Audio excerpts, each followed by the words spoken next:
Megua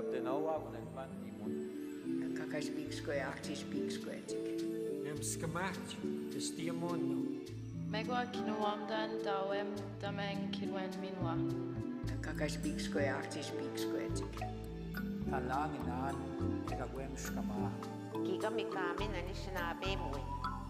You are watching Finding Our Talk. Vous regardez Parler pour survivre.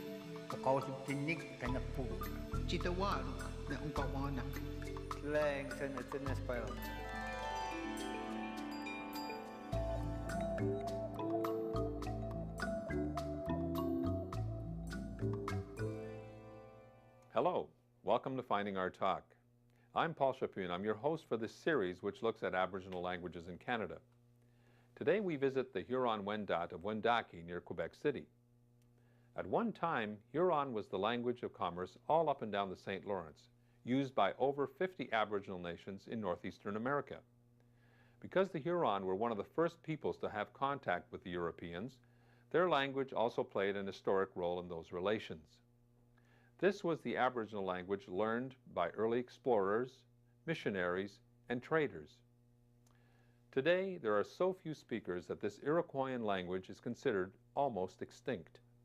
It survives primarily in songs, old documents, and early wax recordings. We're going to meet some of the people who are carefully nurturing this linguistic spark back to life.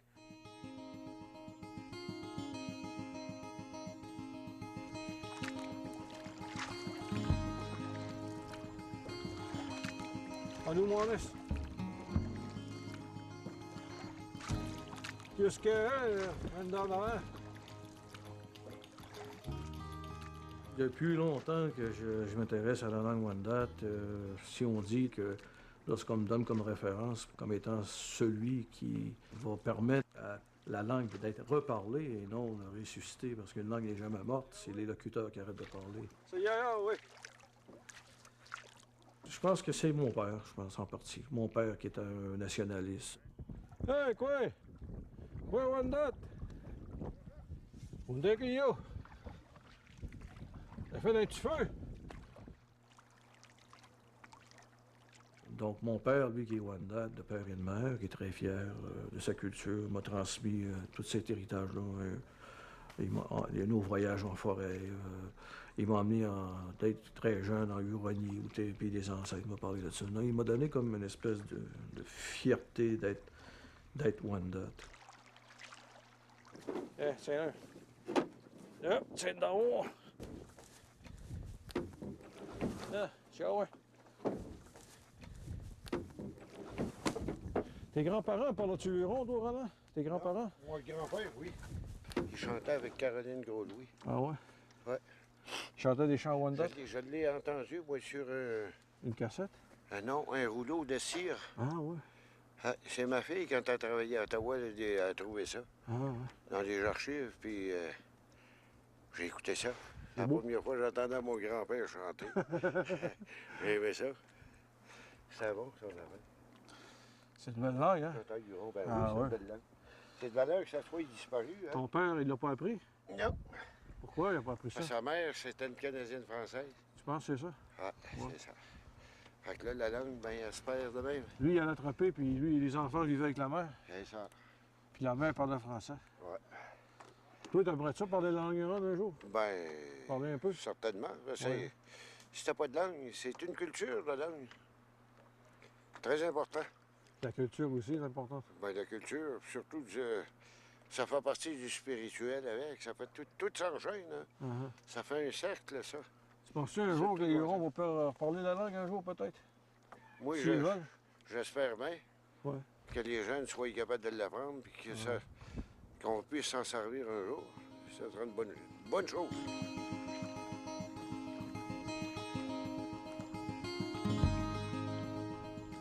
Il y a eu des efforts pour garder la langue vivante, mais le contexte a fait que la langue a disparu même ici.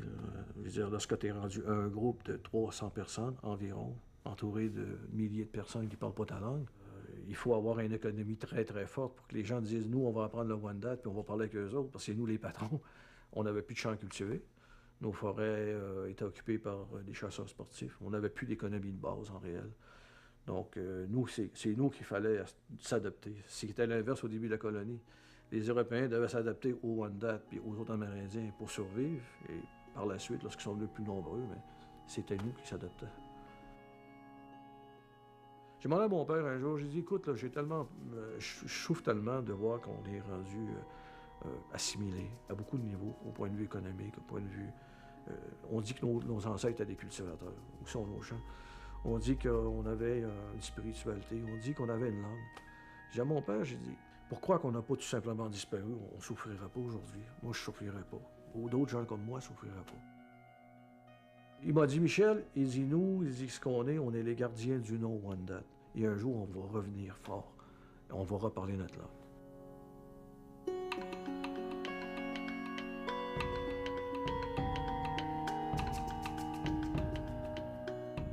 C'est ça que les Hurons ils ont eu avec l'effervescence de la traite des fourrures au 17e siècle. Les Hurons ont commencé très tôt des contacts avec les Européens. Ça a été bon comme ça a été néfaste. Entre autres, ce que j'appelle les invasions silencieuses ont commencé on a commencé à voir leur apparition entre 1639 et 1649. Il ne faut pas oublier qu'il y a environ une vingtaine de milliers de Hurons qui sont décédés, non des guerres, comme les non-autochtones appellent avec les Iroquois, les conflits, mais c'était surtout les maladies européennes comme la tuberculose, la petite vérole, finalement. Notre peuple a été décimé par ces maladies-là.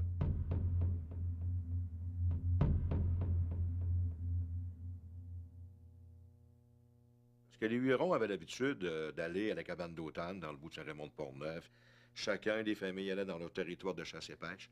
C'est sûr qu'en famille comme ça, c'est à l'endroit pour parler un petit peu huron, pour se remémorer aussi certaines légendes, certaines coutumes. Donc c'est sûr qu'avec, lorsqu'on a été dépossédé de nos territoires de chasse et de pêche, à ce moment-là, ça a donné un grand coup. À mon avis, ça a donné un très grand coup.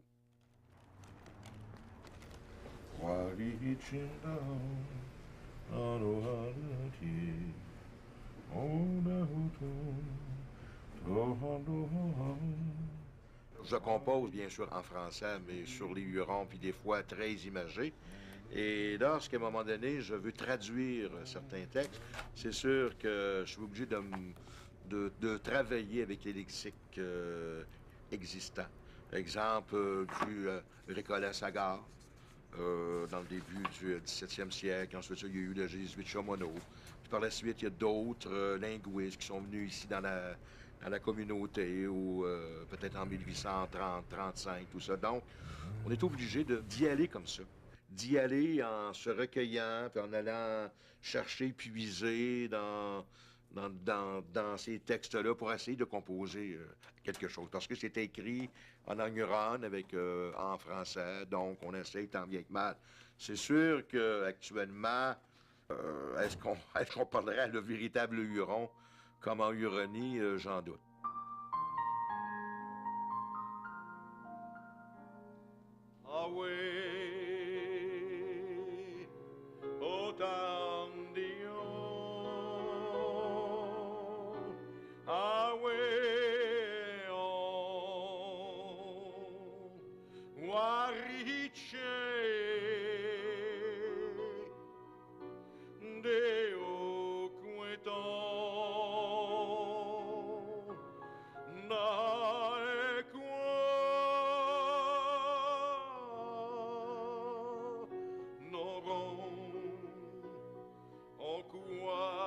Ceux qui est intéressés à la langue huronne, mais c'est un peu comme Prosper Vincent, un peu comme les anciens qui connaissaient encore certaines bribes de la langue huronne, mais les chants, ça n'a pas été pareil. Parce que les chants, c'est chanter, c'est comme les vieilles chansons québécoises, si vous voulez. On chante le folklore, les gens s'en souviennent, c'est dans les veillées, donc ici c'est à l'église. Bon, alors les gens se rappellent pour les événements, les chants, entre autres. Mais malheureusement, parler huron couramment, ce n'était pas de mise. Donc, finalement, c'est de cette façon-là, graduellement, que la langue huronne a commencé à disparaître.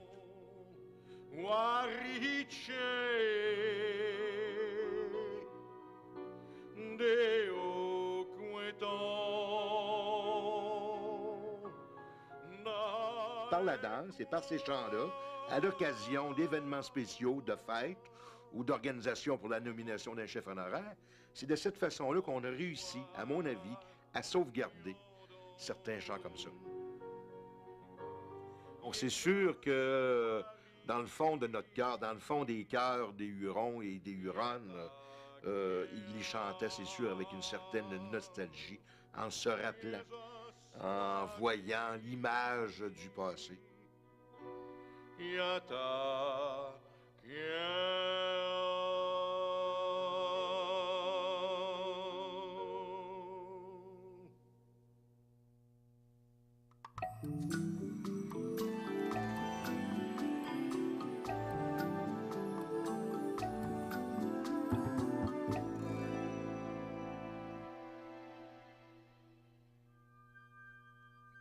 The Wendat language would have disappeared completely had it not been for people like Father Prosper Vincent, one of the last speakers of the language. Working with ethnologist Marius Barbeau, he spent the major part of his life recording traditional songs and dances to preserve the memory of his ancestors. Marguerite Vincent, through her extensive research and writings, passionately contributed to safeguarding the culture for future generations.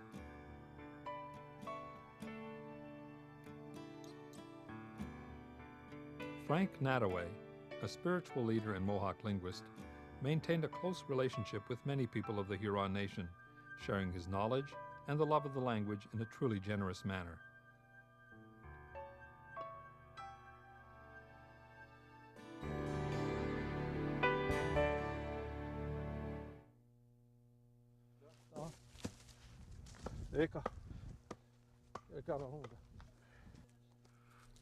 Près de 15 ans de ça, je m'interrogeais beaucoup sur l'existence de la vie en général et de la spiritualité, entre autres.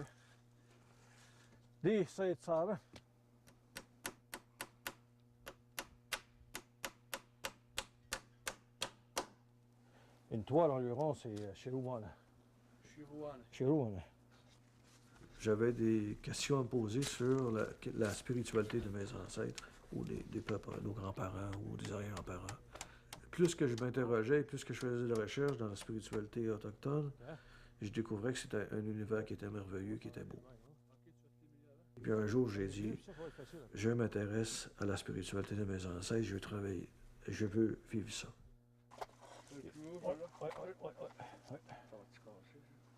Ils ont Riodin, ils ont goué Wendat Gain. Adinos Adinosongia Hak. À Wendat Gain. Il y avait l'habitude de construire des maisons rondes de même, j'ai dit. Il y a bien longtemps.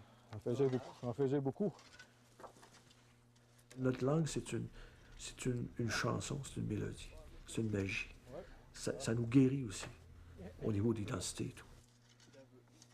Ah oui, c'est sûr que la langue et la spiritualité autochtone est intimement reliée aussi, là, au niveau de l'apprentissage de nos traditions.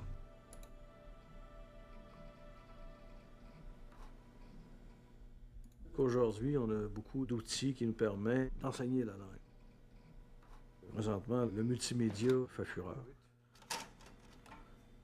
Ces outils-là, aujourd'hui, d'informatique, nous permettent d'apprivoiser notre langue, et connaître nos sons, connaître la syllabe, connaître la prononciation, etc. Au niveau du multimédia, je travaille sur un CD-ROM. C'est une légende qui est illustrée en langue Wendat. Et puis, il y a 45 illustrations, et chaque illustration, mais c'est une phrase qui décrit l'action.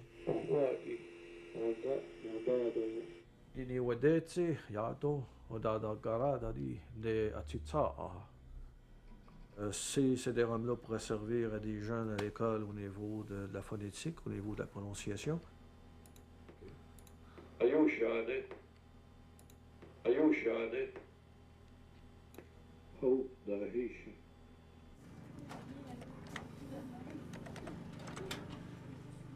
L'avenir des nations amérindiennes, c'est les enfants. Les enfants, ils sont prêts à ce qu'on leur enseigne ce qui est leur héritage. Et la langue fait partie de leur héritage. Les enfants sont prêts à connaître tout ce qu'on peut leur enseigner, de beau puis de bien. Et ça, c'est bien, la langue. Ça fait partie de leur culture, leur identité. Et c'est sûr que les adultes, il faut prendre le temps de s'asseoir avec les enfants. Il faut prendre le temps de leur parler de leur passé, parler de leur histoire. Les enfants sont prêts à ça.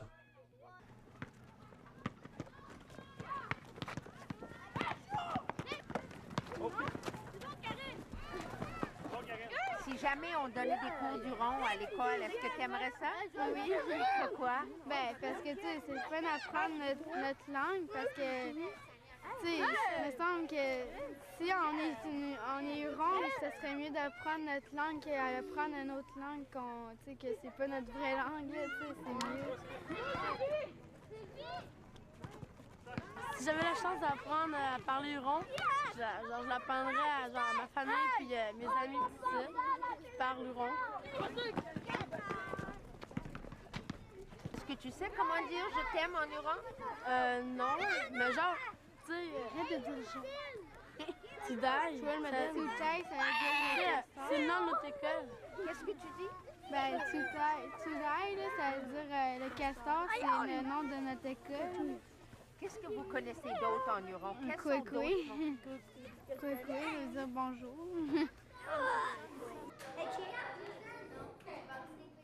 Lorsque je parle à des enfants, des fois, ça m'est arrivé d'être invité à l'école. Et puis, je voyais dans leurs yeux une flamme qui s'allumait. Même qui me surprenait moi-même de voir toute la passion que ces enfants-là avaient pour une langue qu'ils n'entendent pour jamais et qu'ils ne voient jamais, mais qu'ils savaient qu'il y avait une langue parce ils savent qu'ils sont Wendat.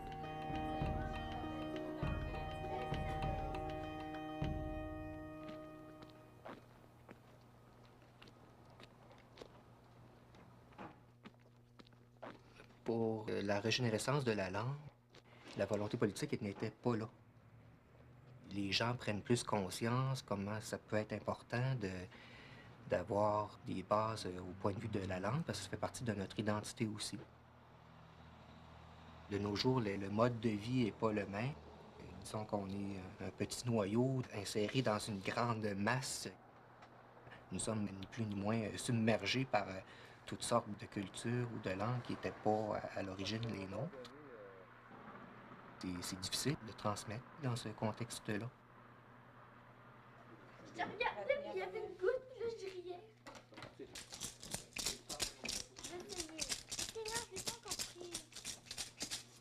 Donc, il faut privilégier l'intérêt des enfants.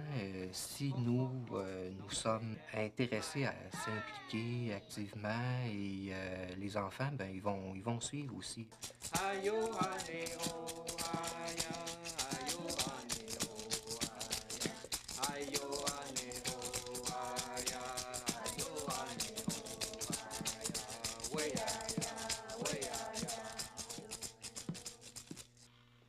Je crois que plus on commence tôt, plus il y a des chances qu'il y a des choses qui restent. On parle souvent des animaux, puis on les traduit en langue huronne.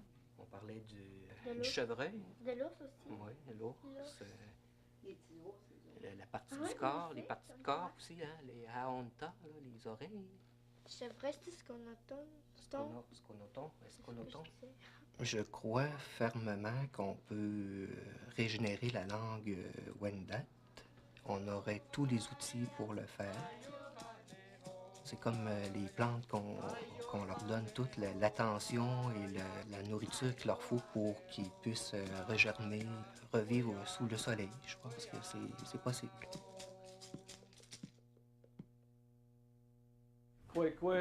Bienvenue.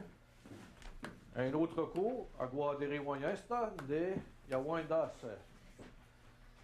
Bienvenue à un autre cours de langue Wendat pour qu'on puisse apprendre des Yawandoudan, comment notre langue est faite. Et de l'âge que j'enseigne, puis il y a des jeunes, tous les âges, qui veulent vraiment apprendre la langue.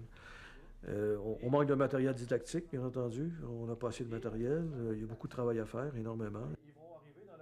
Je vois vraiment qu'il y a un goût des gens d'apprendre la langue. Ils ne savent pas comment, mais ils veulent l'apprendre. OK? Saton, ça va. Chadon. Hadon, ça va. Hadon. OK, Wadon, ça va. Vous avez remarqué que le DA là, est un petit peu plus long. Donc c'est important de montrer que les gens, là, ça leur appartient, c'est à eux la langue.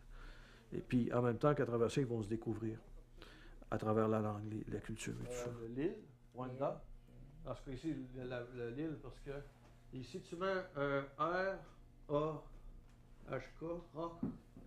Ça veut dire l'île qui flotte.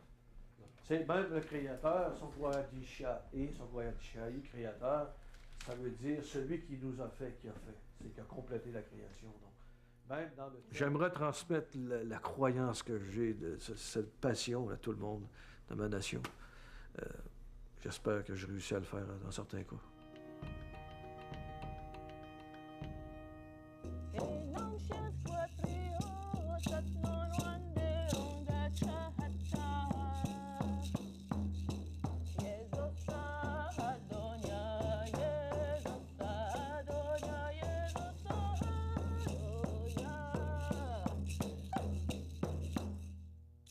J'ai décidé d'utiliser la langue Wendat dans mes pièces de théâtre. En fait, ça fait longtemps qu'il fallait le faire. On est terrain, tout est coché. Stan, t'es arrêté. Mais il y a longtemps que j'avais décidé de jouer dans les langues d'origine, les langues amérindiennes. Oracle. Stan, on est terrain. Moi, mon rêve, c'est que la langue soit entendue. Déjà, de l'entendre, ça va nous rendre notre musique, parce que toutes les langues, c'est des musiques. Puis d'entendre une langue, moi, ça m'enrichit. Et puis, ça soulage mon âme. Chataronchesta. Chataronchesta. Wawarum. Yatadonse. Quand on dit qu'on ne l'a jamais entendu, on l'a chanté. Mais c'est pas comme entendre les mots, puis les comprendre, savoir qu'on va rejoindre des gens.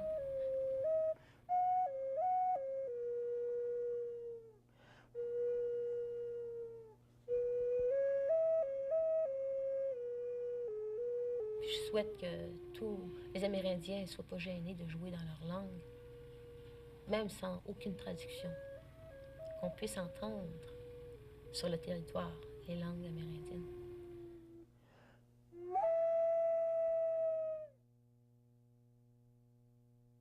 Next week, we go to Manioutenam, another community in Quebec.